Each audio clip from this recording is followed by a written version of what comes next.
What is going on, guys? Sylvester Gaming here, and today we are going to be doing another Reddit r/NoSleep. So, if you guys want to see more of this video, hit that like button down below, subscribe if you haven't already, and smash that like button. Also, subscribe if you haven't already, and hit that notification bell to get notified of when I upload, because I will be trying to upload every day. I'm having problems with my computer. As you can tell, I'm using my mic that I bought at Walmart for like $5. This is the only thing I can do. I hope the audio is much better. I'm trying, guys, but my computer is not working very well. I also have Golf It, and I can't record that because my computer sucks. So I'm trying, guys, but just bear with me. Also, guys, I have created a Soundtrap page, well, Soundtrap thing, and I created some music. We'll listen to that in a minute. I want to know what you guys think. I don't want it to be too loud, though. You guys ready? This is what I made in like 20 minutes, so bear with me. It's horrible, I know, but just bear with me.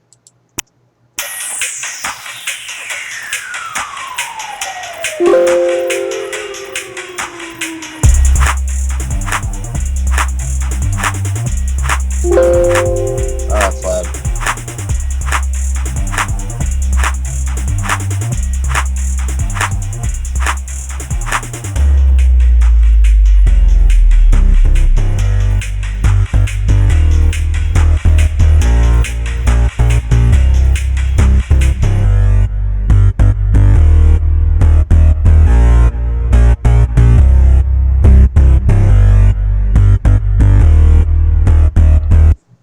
This is the link, guys, soundtrap.com/AJSylvester01. I will leave a link down below, but that's not what we're here for. If you guys want to see me make some more music, let me know down below.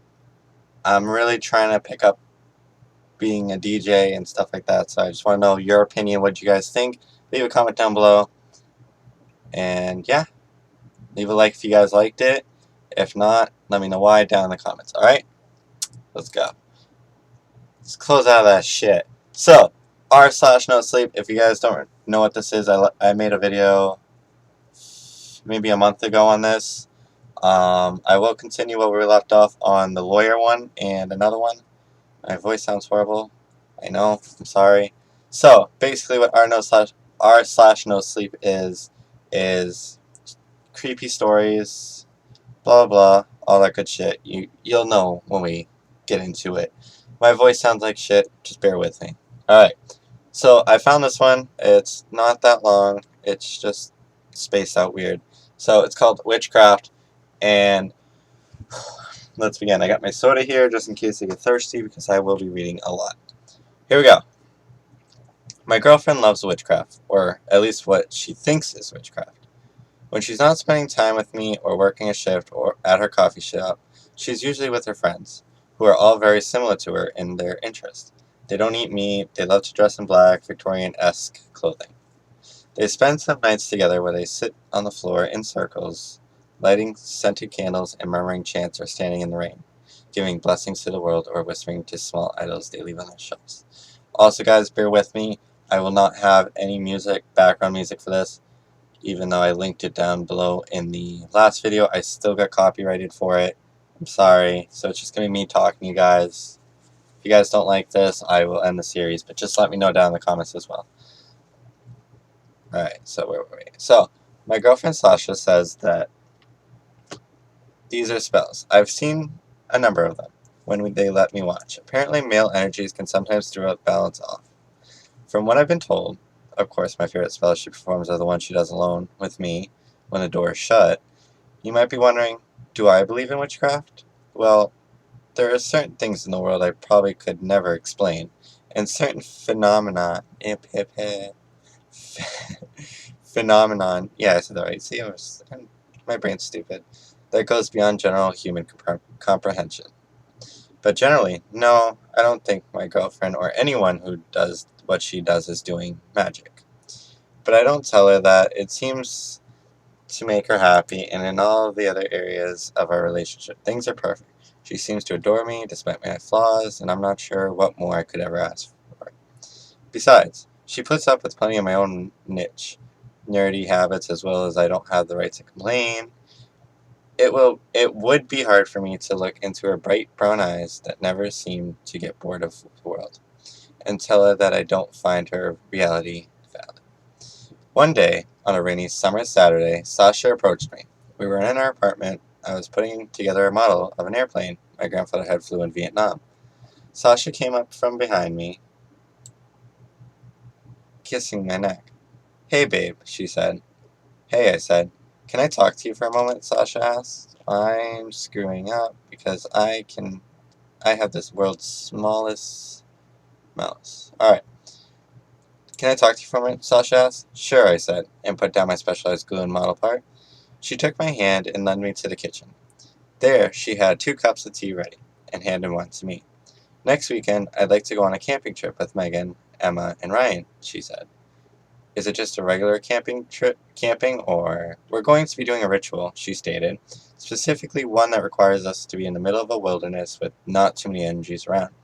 Energies, her term, I soon correlated after we started dating to mean auras. Had anyone else talking to her that they probably would have been both incredibly confused and concerned. But by then, I was no longer even fazed by talk of spirits and summoning and whatnots. Emma found an older book of the craft, one that she had patent material. "We like to perform high maintenance ceremony," she explained. "Okay, do you need me for it?"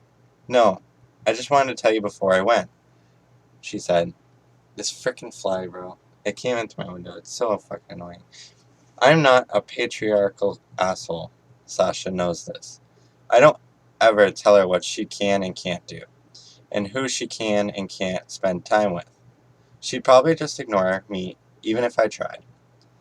That said, she had always given me the respect of telling me this kind of stuff beforehand, and I've always adored her for it. I pulled her into a hug, of course. "Just be safe, okay?" I told her.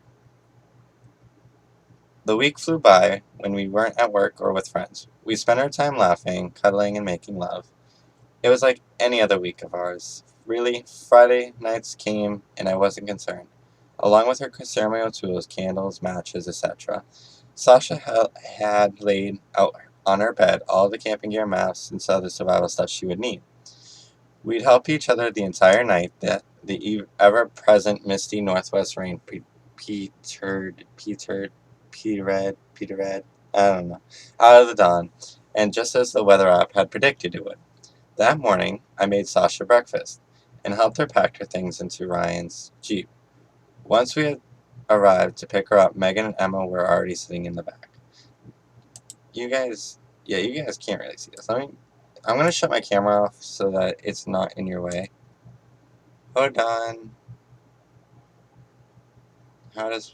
Does one know how to do this? Remove. Yes. Alright, cool. So you guys can still hear me, you guys? Everything okay? We'd help each other the entire night. They left that morning at 8. They waved to me as they drove down the street and turned onto the main road. Sasha's graceful brown hair caressed her face in the wind. Her wide smile, as routine and timeless as I thought it was. I remember it so vividly in my mind because that was the last time I ever saw her. Because she never came back. Of course, when Sunday night came and Sasha wasn't home, I did my best not to panic and call her. They were all probably just getting dinner together or got tied up in traffic. Still, my anxiety eventually gave in, and I tried to call her on her regular cell. I got no answer. I tried the sat phone, and it was the same thing. No one, on the other hand, was to pick up. I tried not to worry as I fell asleep, hoping that Sasha would just come home sometime around midnight and slink into my bed without me on notice. But when, Monday morning, when I rose up to get to work, she was still absent. My adrenaline in, and I called in sick for the day. I didn't even bother to shower or eat. I just got dressed and went straight to the police. Height? The policewoman asked bluntly. 5'4", I told her. Weight? She asked. I believe 124. Hair color? Brown. Eye color? Brown. We went through a series of questions when the officer interviewing me on Sasha's characteristics and the details of her trip. I told him everything about her, her interest in witchcraft, Ryan, Megan, and Emma, where they were going, etc. The officers, however, didn't look impressed. Well, file the missing report, sir, and begin our work. One of them told me, but you should know in most of these cases it usually winds up with the girl just wanting to sneak out of your life without telling you, especially if she had friends with her. Hearing that kicked me in the gut. Would Sasha abandon me? Was the secretly unhappy and lying about a trip to get away? Only that didn't make sense. It was out of the character of her, and she still had a ton of valuable stuff at her apartment. I had a hard time believing she would just leave me. And if you guys hear my cat in the background, I'm sorry. She's going crazy over here for some reason. I decided to drive her parents' place to see if they knew. I tried calling several times, but no one would pick up, which was unusual since Sasha's parents were both retired and always at home. They always knew me and my number. I pulled into the driveway and knocked on the door. Sasha's father answered. He usually smiled when he saw me, but that day he didn't. He just looked at me unimpressed. Are you a salesman? He asked. What? No, Dan, it's me, Joseph. I'm just checking to see if Sasha is here. Sasha? Who's Sasha? He asked. My blood ran cold. My heart stopped pounding as did it seem time itself. I could see Sasha's mom waddle up behind Sasha's father and shout, Dan? Who's that? She asked. Some scam artist here to take our money, he said. What? No, please, But I couldn't finish. Sasha's father slammed the door at my face. I decided then to go to Megan's apartment, which wasn't far from Sasha's place. I parked and raced up the outside stairs. When I got to Megan's door, I knocked furiously. One of her roommates answered. A dark-haired guy who, his eyes showed, was baked out of his mind. The pungent smell of weed poured out of the stagnant air of the apartment. 420, dude. Blazing. Hey, Michael. Is Megan here? I asked. Who? He asked. Megan, I repeated. Yo, you mean Michelle, bro? I had her over last Friday when we hooked up, and man, that bitch is fine as. No, damn it. Your roommate, Megan. You know, the one who lives here and went on a camping trip this weekend? She's fucking missing. He just stared at me with his eyelids slightly raised higher than before. But not much, by much, sorry. I felt I could hear the gears turning in his head. So frustrated I was about to punch him goodnight. I pushed past Megan's roommate to go straight exactly where I knew Megan's room was. Something came over me and I was determined to show this idiot who the fuck exactly I was talking about. Except, when I burst through Megan's door, I found her room empty, completely clean, like no one had been living in it for months. So, did, like, an alternate universe? Like, is this what we're talking about, or? Anyways, what the? I said to myself. Hey man. Michael stumbled through the apartment behind me, struggling to walk. Hey dude, we're trying to keep that one nice for when we find a fourth roommate. You have a fourth roommate and her name is Megan, I shouted. Michael looked at me scared, but then another one of Megan's roommate, a girl, opened her room door and shouted back at me. Leave now or I'm calling the cops, she said, and slammed the door back shut. I left quickly and returned to my apartment. I paced and paced for possibly hours. I lost track. I kept mulling over in my head how it was possible both Sasha's parents and Megan's roommates had seemed to both forget they exist, or the fact there wasn't even any evidence they had existed whatsoever. I tried to think maybe they were trying to pull some shady shit on Megan, except how would people stoned all the way to Cloud 9 find motivation to do that? And why would Sasha's parents, pretend the same? I didn't know. Emma and Ryan's contact info, nor their family or roommates. Otherwise, I would have checked up on them as well. I kept pacing and pacing, not sure as to what I should do. The police told me they would call me if they got any more detail and that they'd search the area they were camping in. But I hadn't heard anything from them all day. I decided to call back to get an update just to keep in the loop. But when I asked about the case, they too seemed confused. I'm sorry, sir, said the receptionist on the other line. We don't have any currently active missing cases revolving around a young woman in her 20s named Sasha. I stood there froze, phone gripped in my hand. Goosebumps lit up across my body. I knew that something had happened to Sasha, Ryan, Megan, and Emma. Something conspiracy worthy. There was no other explanation. How else is evidence of the existence of four people suddenly forgotten? How else would their friends and family, for Christ's sake, just pretend they didn't have a clue? Unless they were pretending. That didn't make sense either, but I decided not to sit around and mull it over. I also at the time didn't bother to ask why I had somehow been the only one who seemed to remember who they were and that they had gone on a trip. Instead, I knew now that this meant Sasha was in danger, and I had to act quickly. Without thinking, I rushed to grab my coat and keys, my other phone, a compass, and a flashlight. I shut off all the lights and locked my apartment. I went down to my car, and sped off towards the highway. My family was performing as I drove. I would go to where I knew they were camping myself. I would go to see what the actual fuck was going on. I shook any feelings of doubt in my mind that maybe I was hallucinating, as well as any fear that maybe I was going to walk into something that was going to get me killed. I couldn't afford to think like that, not if I intended to save Sasha. It was a 3.5 hour journey from the city into the mountains. The four of them had agreed to camp overnight at a state park that had been closed down in the 70s. When I arrived, the sun was setting. There was no other cars in the parking lot. No others except one, Ryan's Jeep. They had never left, I realized. I parked and got out of clicking the lock button behind me. I held my flashlight in one hand, my compass in the other. I hiked through the woods for who knows how long.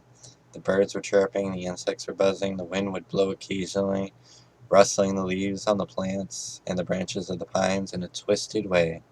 It was deceptively tranquil.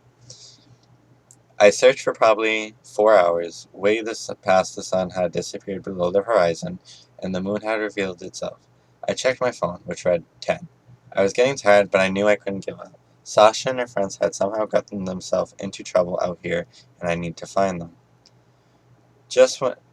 Oh my god, this is so long.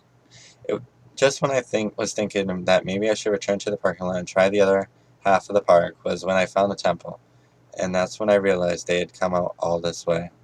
It was crafted from wood, resembling a bodega, only the roofing tiles were unique and slanted that curved the roof differently.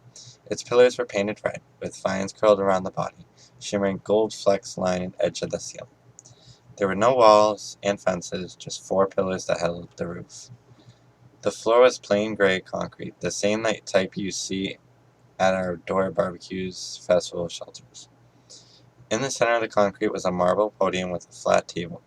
As I walked closer, the dirt from my footsteps kicked up and glinted on the white of the flashlight. As I got nearer, I could make out the darkness, a black shape resting on top of the podium, silent as night itself. I tilted my flashlight to see what it was. There, I saw it. A small, worn, brown leather book. The end. Oh, this top comment was like, it looks like there may be more to the story. Click here to get a reminder to check back later to get a sheet. Oh, never mind. Wow. It just ends right there? I mean, what was in the book? Where they were? Like, I want to know. Alright, I gotta keep an eye out for that. Alright, we gotta get back to the one we were just on.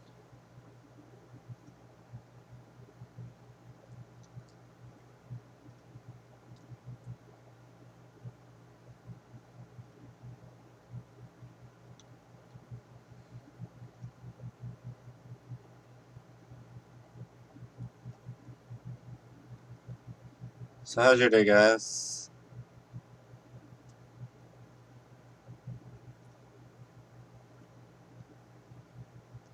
Look at all these stories.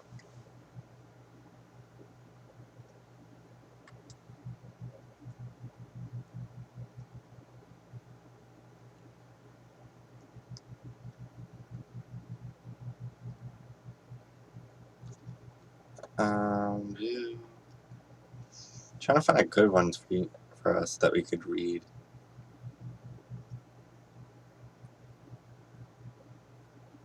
Oh, I was just wearing headphones. I might wear this. I might read this. Alright, let's go back to the one. There was one I saw that Wouldn't mind.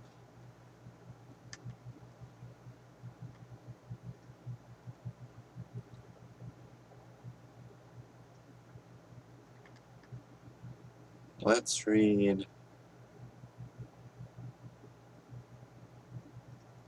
the zombie apocalypse one. Let's just read this, I guess. How long is it? It's pretty long. Alright, we'll read this one and then we'll finish the video. Alright, so this one's called I Was Trying to Stop the Zombie Apocalypse, Not Start It.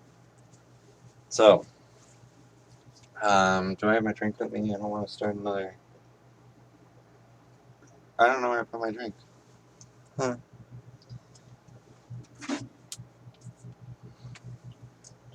Oh, my little kitty. I'll let you guys see her in a minute. Let me just get a quick drink. Currently 1:07 in the morning. Holy shit, guys.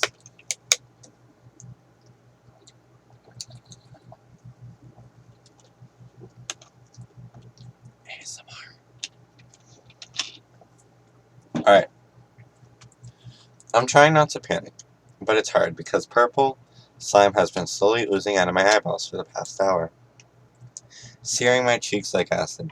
Bruh, I don't know about you, Brendan Pierce, but I think you need to get that shit checked out because you gonna die. You finna die. Alright, stop being stupid. Alright, my name is Brendan Pierce, and I've either just saved the world or doomed it. The horrible ocular discharge could, after all, be merely a side effect of the vaccine, like a slight fever after a flu shot. Or it could be a sign that I'm infected with a supercharged version of the virus, of my own, making that turned my best friend into a puddle of bubbling slime. Aaron's horrific death was also my doing. I thought it would be funny to make me a tainted cantaloupe. I just thought it would taste bad because it smelled so awful, like meat left out for weeks. Crawling with parasitic worms, I guess now that I write it out like that, I should have known. I should have known that Aaron's belly would have become distended as his organs and then bones melted away from the inside until the pressure built so much that his stomach burst open and poured it all over the floor. Wow, this is graphic and I love it. If I could go back in time, there's so much I would change. The cantaloupe thing for starters. I'd also try to convince my former boss that his quest for his formula to make an unperishable banana. While certainly a cool idea, was not worth creating a supervirus with the potential to wipe out humanity over. And I'd also change everything that I did after Aaron's death. If I could go back in time, but I can't change the past, I can only recount it. And now the slime just starts to ooze out of my nose and burn my lips. And burns my lips, apparently, guys. I have to admit that I have screwed up on a global scale. I don't have much time left to tell you how I have doomed humanity to the worst death imaginable. Excuse me, guys, hold on. My stomach. Maybe someday somebody will be able to do something to save the world. But as small insect dripping in purple slime start to push their way out of the pores in my arm, I know that it's not going to be me. After Aaron's death, I had a breakdown. I became convinced that the virus we had unwittingly created in the lab was going to spread throughout the world and affect everyone on the planet. I couldn't sleep.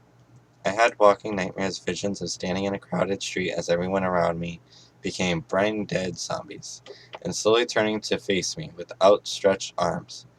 Then they started popping, like grotesque pimples overripe, with the deadly virus.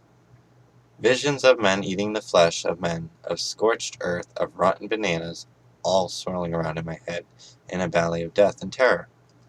I had to do something. I had to stop my nightmares from coming true. I still have my notes from the lab, where the terrible things was spawned.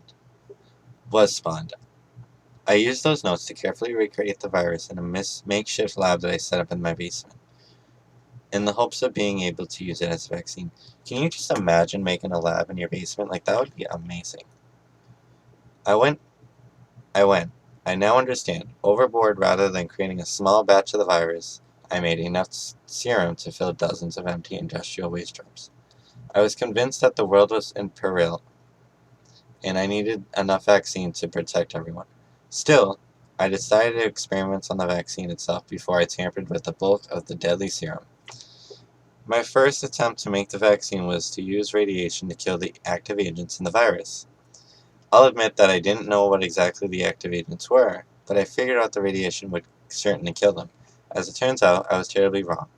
But at the time, I thought I was right, and so I made up enough vaccine to fill a large syringe, which I carried with me everywhere I went, waiting for the perfect opportunity. I knew that if I just kept my eyes open long enough, I would find somebody infected with the virus, and I knew that I had it already started to spread out through the world, and that only I could stop it. And sure enough, one day when I was waiting at the subway shop, I saw somebody spontaneously explode on a woman. That's just great. An unmistakable symptom of the virus. I never got a good opportunity to inject this one with a potential vaccine, as a team of dangerous looking people in hazmat suits swooped in and set me running. But I did follow her and I watched her have lunch with her secret boyfriend. I could almost see the virus being transmitted across the lunch table from the woman to the man, so I followed him home, stalker, and snuck up behind him. I was terrified myself as I jammed the needle into the side of his neck, and then ducked around behind a car. He looked around in confusion, no doubt wondering why the hell there was a suddenly stabbing pain in his brain, but it worked. And after standing dumbfounded for a few minutes, he went inside. Now all I to do was to observe him for a bit, make sure that he didn't show any more symptoms of the virus. I climbed up the tree and watched him through a window of his apartment. Where is it? Things did not proceed as I hoped. The man's fingers began to grow into all different bizarre items. I like how these are links. Like, can I don't want to, like, open them, but I kind of want to at the same time for the sake of content. Like pencils that you could see trying to poke through a translucent layer of skin. The man's actual girlfriend kept cutting those weird fingers off, but they kept growing back. Now as keys, now as baseball bats, I was horrified by what I was seeing and by the knowledge that rather than curing the man of the virus, I had simply mutilated, mutated it into something even more terrible. Radiating the virus is not advised, I wrote down in my notebook. Can you just imagine having keys as fingers, baseball bats as fingers? Like, damn, that's crazy. I mean, this is all fake anyways, but I'm just saying, that would be weird.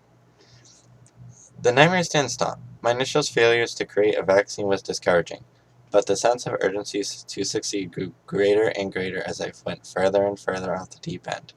I stayed inside for days on end, talking to myself, berating myself for failing. I kept working. Guys, this is a motivation right here. Just keep working, and in the end, you'll find a cure and success and a goal. Anyways, guys, if radiation didn't kill the active agents in the virus, then maybe heat would. So I set to work, boiling a sample of the serum with I can't talk today, holy shit. Scorching heat until I was sure that the active agent was dead. There were warning signs that I ignored. The vaccine wouldn't stop bubbling, for instance, even after it had been stored in a deep freezer overnight. Somehow along the line, the guilt and terror became too much for my psyche to bear, and so I became the chosen one. I felt my brain crackle with electric energy, and became convinced that I was destined to save humanity and that there was no possibility of failure. Thinking back, I am horrified at how completely I broke with reality, but at the time I was a defense mechanism to keep me going through the constant nightmares. I realized that it was impractical for me to go around injecting everyone with the new vaccine myself. It would be so much better if I could infuse it into objects that would transmit it through people's skin on contact. Then I could send the object out into the world in bulk. I'm reading it too fast, so I start stuttering so much. Where are we? Right here. I settled on a necklace. I boiled the necklace into the vaccine until all the solution was gone from the pot, and infused the necklace. Then I carefully packaged up the necklace and never touched it directly myself. Of course, just in case. After all, I thought that I was the chosen one and way too important to lose. I set the package on a random woman's stoop and settled it into the bushes to observe. And what I observed was so terrible that the horror began to seep through the cracks in my invented ego. The woman went inside and put on the necklace. The necklace began acting strange, and the woman began to act stranger. I told myself that it was just a harmless side effect of the vaccine. But when the woman took the first bite out of her boyfriend's heart, wow, kinky, I had to look away or risk giving in to total despair. Heating the virus is not advised, I wrote down in my notebook. I had been experimenting with different chemicals, cocktails that might render the serum for a deadly virus into a world-saving vaccine. This time, I decided to experiment on mice instead of men. Of mice and men. I'm just kidding. Each time a mouse exploded, I felt more and more sure that I was destined to save the world. Looking back now, when understanding has come too late, it's clear that I had lost my mind almost entirely. Guys, this is all fake. Don't call PETA on me. It's not my doing. Okay? Please. Mouse lives matter. Alright, where are we? The events that made me lose my mind 100% all the way happened. When I was driving back from the store with more supplies, I was driving down the street in my Suburban when I saw a very bizarre sight. A man was going around and around mowing a lawn that had already been mowed as 4 uniformed police officers were performed redundant landscaping tasks. I felt a renounced sense of terror as I pulled off to the side of the road to observe. This is it, I thought. It's happening. A tan car coming screeching down the road and went barreling through the yard. That was getting excessively manicured. The car crashed into an apple tree, and a woman in a gas mask and a plastic poncho jumped out of it. She pulled out a large blaster and proceeded to reduce the lawnmower man and the 4 officers into a puddle of goo. That's how my mind broke completely. There's no more time for fucking around, I thought. The chosen one must have faith and act immediately. I tore out there and back home. I went down into the basement and looked to the stockpile of the untreated virus. If radiating it didn't work and heating it didn't work and adding more chemicals didn't work, then the obvious answer was to radiate it and heat it and add a shitload of chemicals.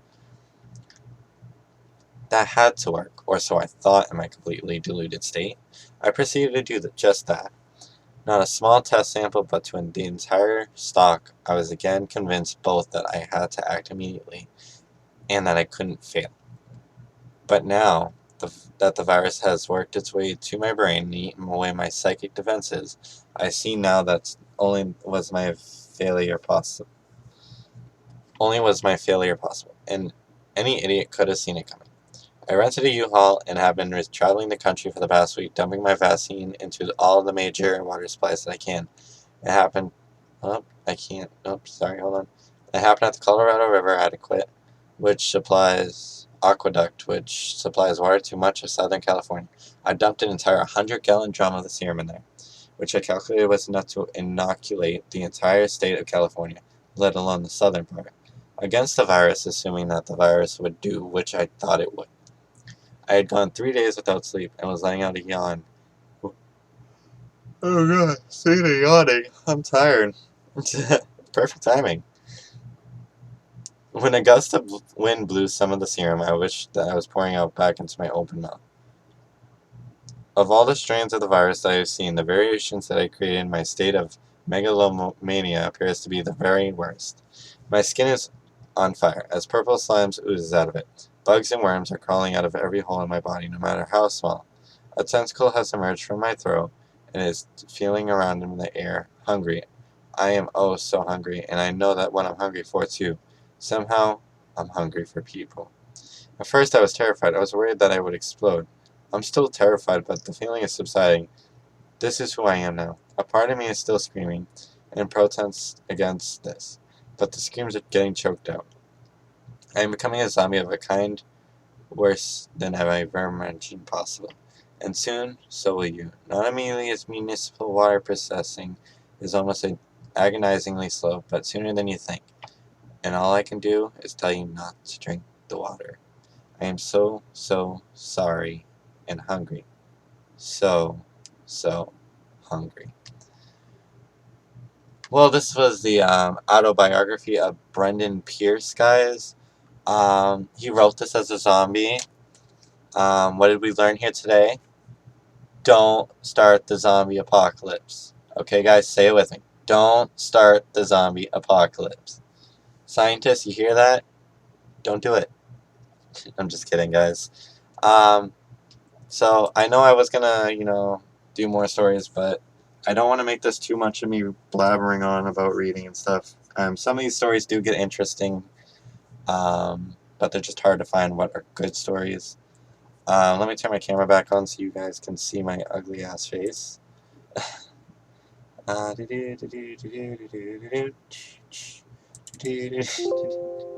Okay. Yep. There we go. I did it. I still know how to work OBS, even though they changed it so much. But yes, guys, like I said, go to Streamlabs. I think it's Streamlabs. Is it Streamlabs? I think so. I already forgot. I literally just downloaded it and started. Soundtrap. Guys, go check out the Soundtrap. I will leave a link down below. If you guys liked it, leave a like. If you guys want to see more of this video, leave a like and comment down below what you want to see next. I will do some more Reddit series. You guys probably can't hear me because my mic's not up to my face. I'm also trying to do some Fortnite and stuff to figure out how to stream that. I will be getting a capture card very, very soon. I'm working on it, guys, I promise. Money's tight right now. But hope you guys enjoyed. Like this video if you guys want to see some more Reddit series. Anything Reddit, whatever. Subscribe if you haven't already. Hit that notification bell to get notified of when I upload, because I will be trying to upload random shit every day if I can, and my computer doesn't decide to be a jerk. Yeah. So I really hope you guys enjoyed this video. Like I said, if you guys want me to make some more music and stuff, comment down below saying DJ Sylvester, whatever. And yeah. I hope you guys enjoyed, and I'll see you on the next one. Peace.